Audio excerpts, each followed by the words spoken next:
مولانا روم کے دیس میں 24 جنوری کو شام تک ہم اپنے ہوٹل پہنچ چکے تھے. کچھ دیر آرام کیا اور اس کے بعد جو ہے وہ واکنگ ڈسٹینس پر ہی آیا صوفیہ مسجد اور اس کے سامنے واقع بیلو ماسک یا مسجد سلطان احمد واقع ہے. رات کو ہم یہاں حاضر ہوئے. مولانا روم کے دیس میں ٹاپ کاپی میوزیم بالکل اس کی دیوار کے ساتھ ہمارا ہوٹل تھا اور وہاں مختلف قسم کے جو پرندے آواز نکالتے تھے رات کے وقت تو وہ ہمیں اپنے کمرے میں سنائی دیتی تھی.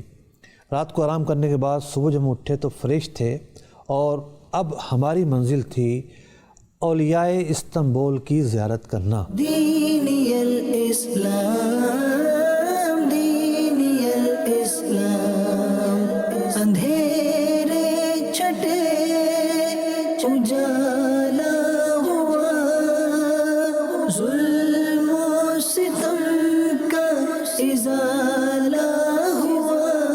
تو استنبول ایک بڑا قدیم شہر ہے. اچھا بڑا دلچسپ شہر ہے یہ شہر 3 طرف سے پانیوں سے گھرا ہوا ہے. اس کے ایک طرف جو ہے بحر اسود ہے اور دوسری طرف بحر مرمرا ہے.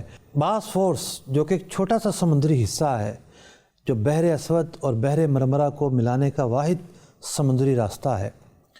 استنبول کے ساتھ ساتھ یہ جگہ گزر رہی ہے اور استنبول کو اس بحیرہ نے 2 حصوں میں تقسیم کر دیا ہے. یہاں فیریاں چل رہی ہیں. اگر دوسری طرف جانا ہو تو فیری میں بیٹھنا پڑتا ہے اور 5 منٹ میں بندہ دوسری طرف چلا جاتا ہے. پل بھی بنائے گئے ہیں لیکن پلوں پر لوڈ نہ آئے اس کی وجہ سے بہت بھاری ٹول ٹیکس ہے. یعنی کار اگر گزرے گی تو پاکستانی 2-2.5 ہزار روپیہ اسے دینا پڑے گا.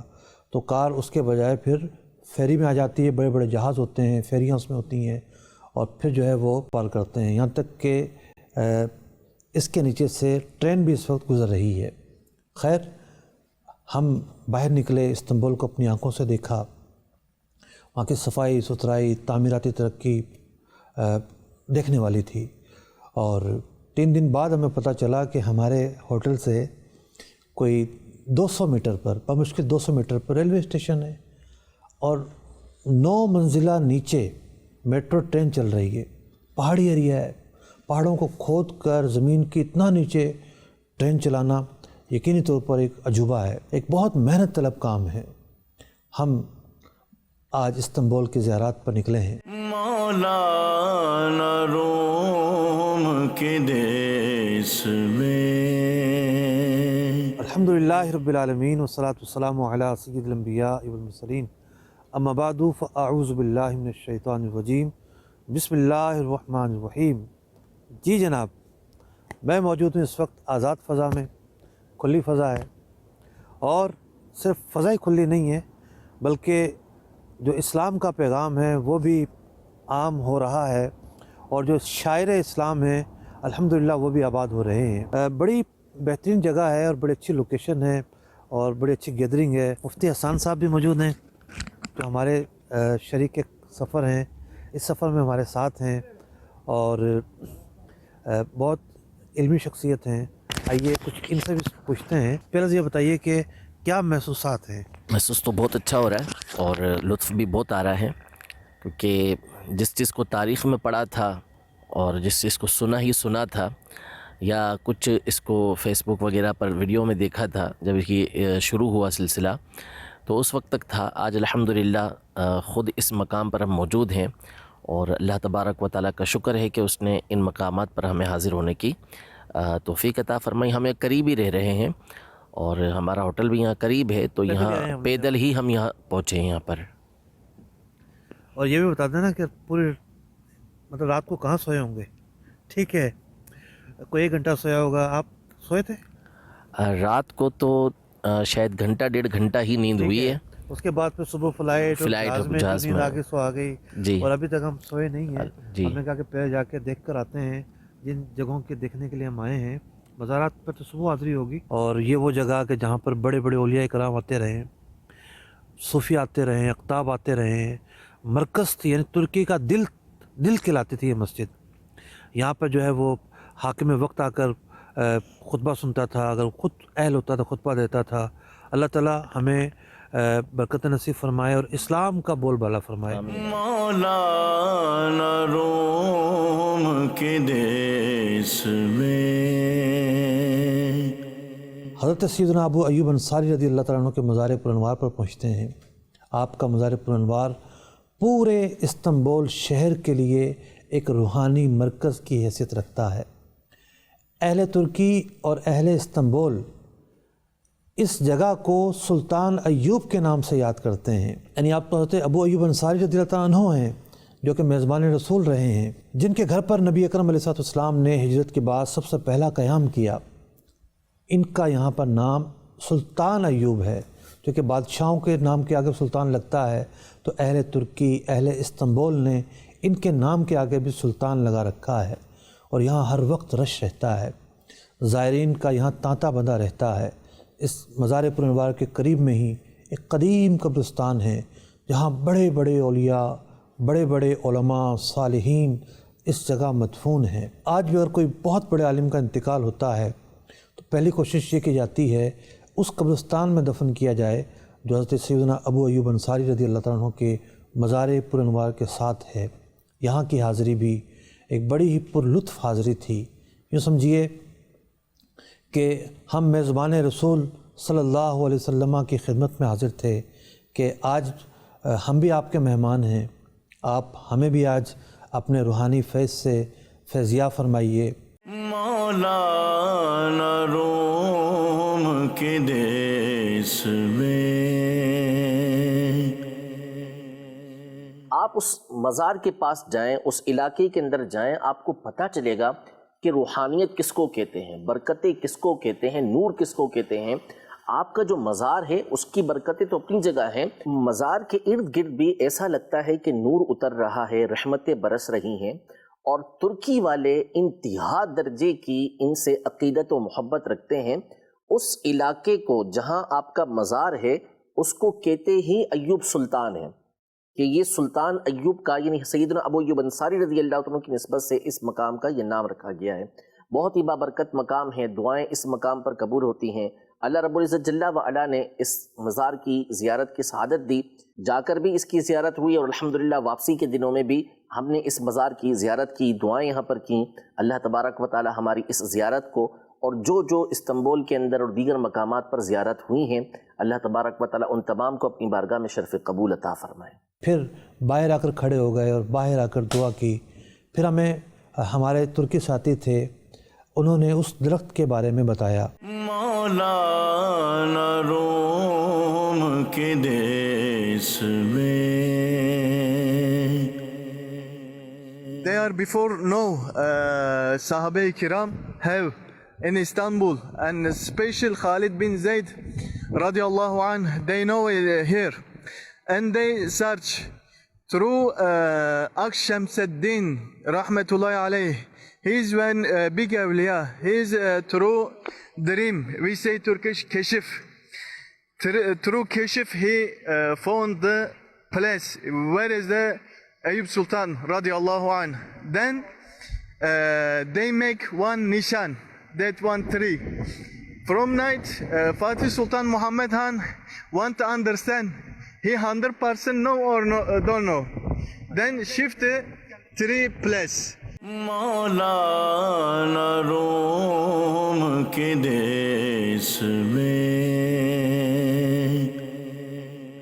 الحمدللہ اللہ کے فضل و احسان سے ترکی میں جب ہم پہنچے تو ترکی کے سب سے مشہور شہر یعنی استنبول، وہاں ہماری کئی مزارات پر حاضری ہوئی۔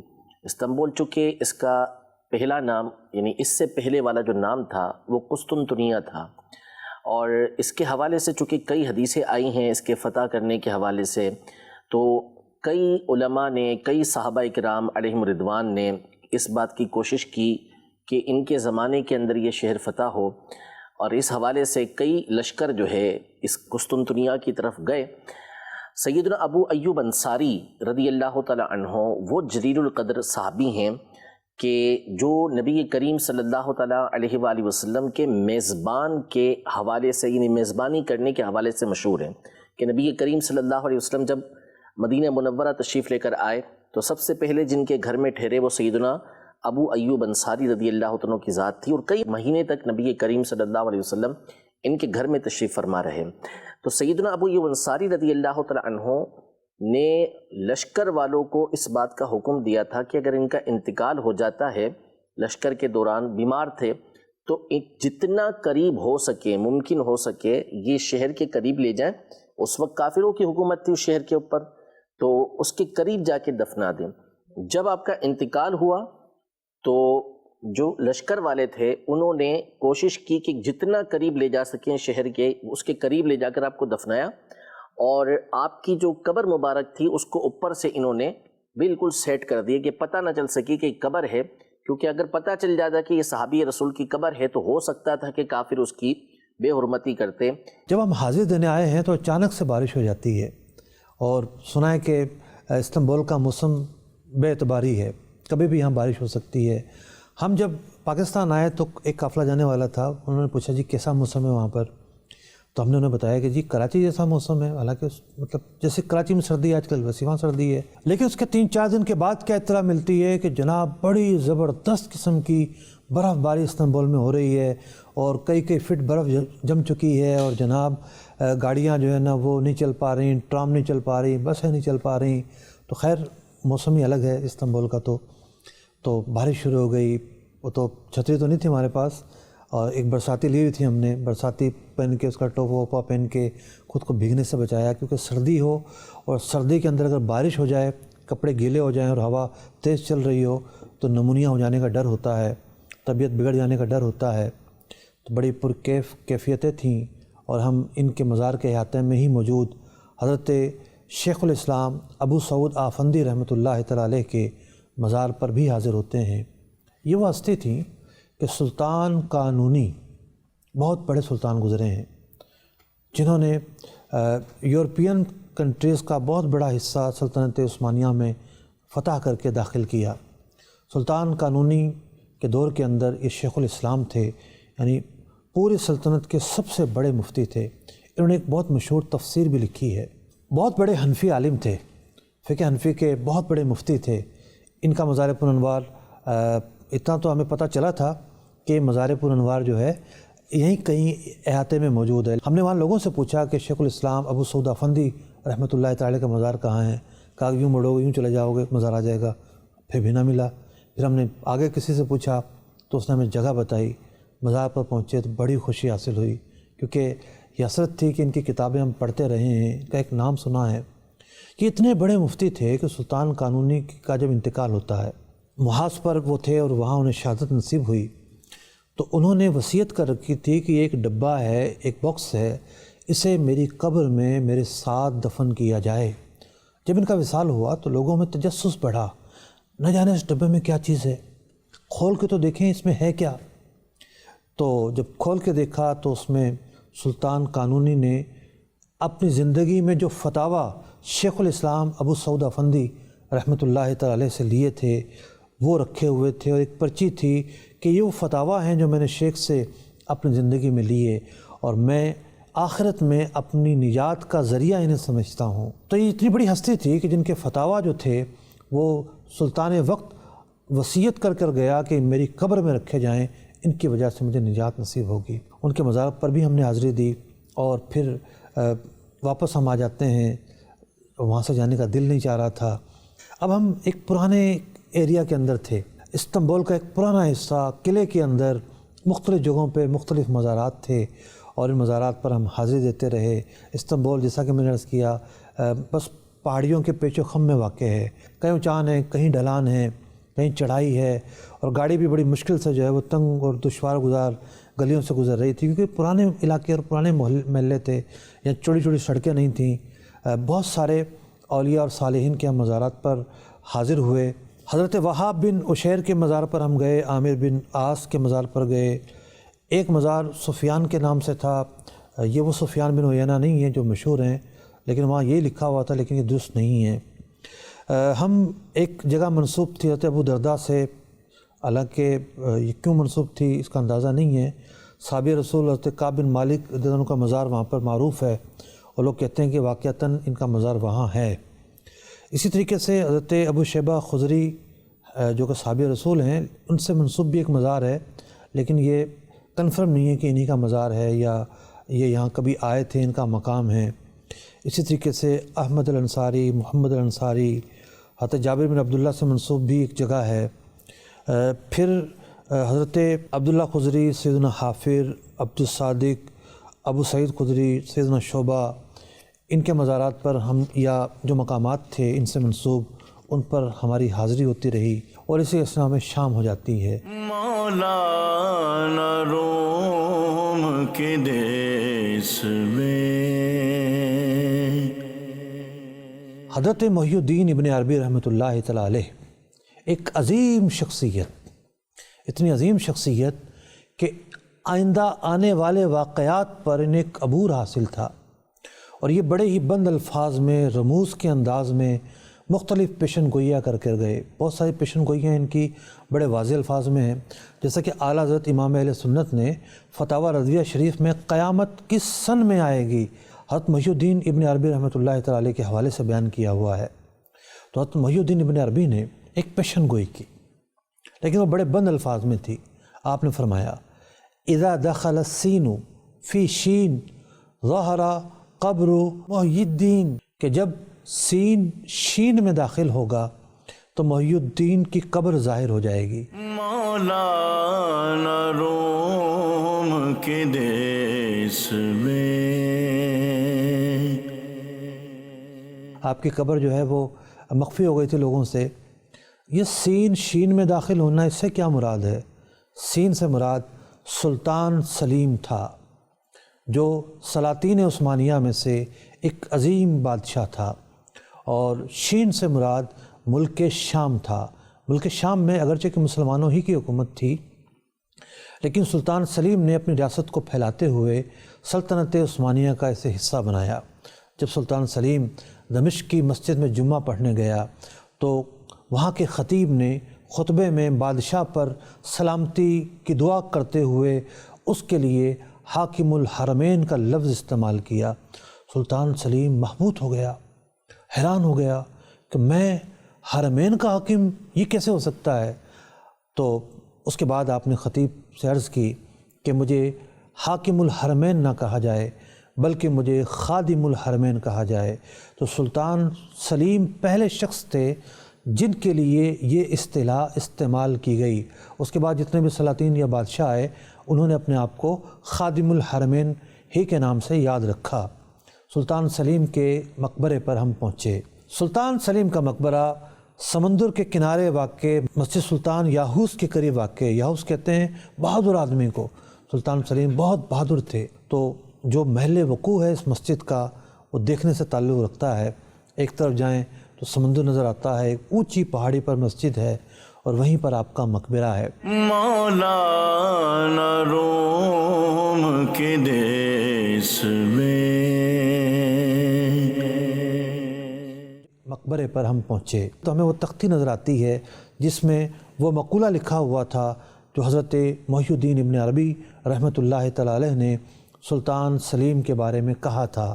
یعنی وہ الفاظ جو ہیں وہ ان کے لیے تمغے کی حیثیت رکھتے تھے کہ اللہ کے ایک ولی نے ان کا نام لیا ہے، ان کی طرف اشارہ کیا ہے، ان کے ملک شام آنے کے حوالے سے خبر دی ہے، تو وہ ان کے مقبرے کے قریب ایک تغرہ بنا کر اس تختی کو وہاں پر رکھا گیا ہے جس میں حضرت محی الدین ابن عربی رحمۃ اللہ تعالیٰ علیہ کے الفاظ لکھے ہوئے ہیں۔ اس مقبرے کے قریب بڑی عجیب سی بات تھی، ایسی چیز ہم نے آج تک کسی مقبرے پر نہیں دیکھی، یا کہہ سکتے ہیں کہیں نہیں ہوگی۔ مقبرے کا جو تابوت تھا اس کے اوپر ایک شیشہ لگا ہوا ہے، اور اس شیشے پر ایک جبہ جو ہے وہ بچھایا گیا ہے، اور اس جبے کو اگر یہاں سے نظر نہ آ رہا ہو تو اوپر بھی ایک شیشہ لگا دیا گیا، اوپر اگر دیکھ لیں تو اوپر سے جبہ نظر آ جاتا ہے۔ میں نے پوچھا یہ جبہ کس کا ہے؟ تو وہاں کچھ لوگ مقامی تھے، انہوں نے بتایا کہ جی یہ سلطان سلیم کا اپنا جبہ ہے۔ حیرت میں اور زیادہ اضافہ ہو گیا، کوئی اپنا جبہ اپنے قبر پر کیوں رکھے گا؟ عام طور پر تو یہ ہوتا ہے کہ برکت کے لیے کسی بزرگ کی کوئی چیز رکھ دیتے ہیں، کوئی متبرک چیز رکھ دیتے ہیں، آثار نبویہ میں سے کوئی چیز رکھ دیتے ہیں۔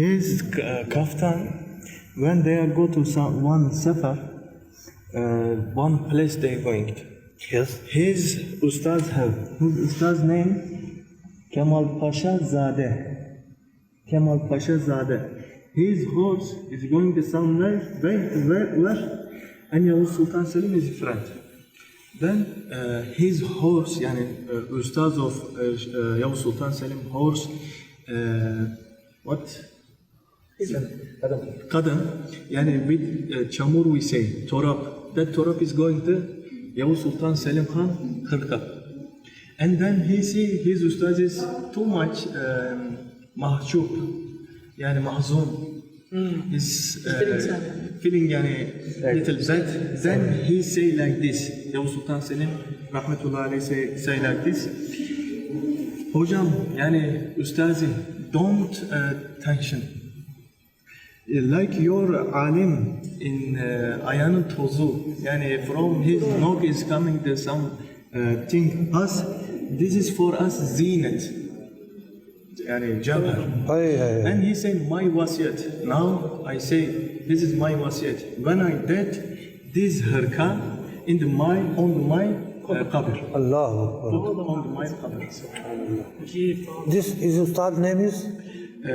Kemal Pasha Zadeh. His Murshid also. Kaz askeri, Anadolu Kaz askeri, İbni Kemal Pasha Zadeh. İbni Kemal Pasha Zadeh. Rahmetullahi aleyh.